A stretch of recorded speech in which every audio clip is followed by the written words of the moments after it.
Hello, నేను doctor Ravishankar, paediatrician, neonatologist, Soumya children's hospital, SR Nagar, Hyderabad.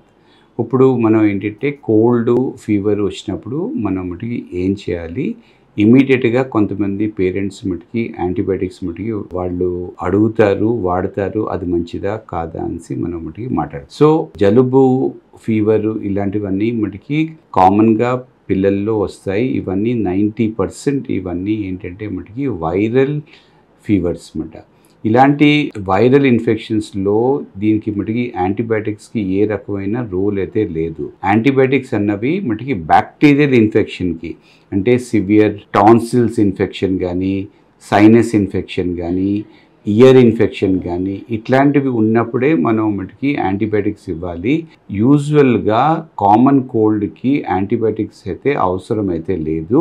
దానివల్ల హామ్ వస్తుంది. ఏంటంటే పిల్లలకి ఎక్కువగా యాంటీబయాటిక్స్ వాడడం వల్ల వాళ్ళ ఇంటెస్టైన్లో ఉండే మటుకి గుడ్ బ్యాక్టీరియా అంతా మట్టిపోయి బ్యాడ్ బ్యాక్టీరియా అంతా ఉంటుంది. దానివల్ల immunity problems, allergy problems, cancers ఇలాంటివన్నీ వస్తాయి.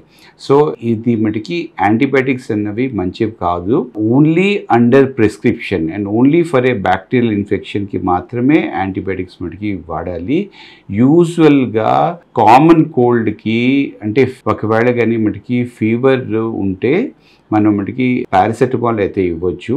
కోల్డ్కి జస్ట్ మటుకి డ్రాప్స్ ఇవ్వచ్చు. సెలైన్ డ్రాప్స్ అనేది మనం మటుకి నోస్లో వేయొచ్చు అండ్ కొద్ది స్టీమ్ అయితే ఇవ్వచ్చు.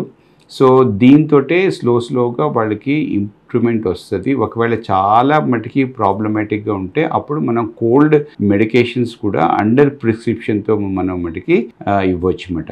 బట్ యూజువల్గా కామన్ కోల్డ్కి, ఆ కోల్డ్తో అసోసియేటెడ్ మటుకి ఫీవర్కి యాంటీబయాటిక్స్ అయితే యూజువల్గా అవసరం లేదు.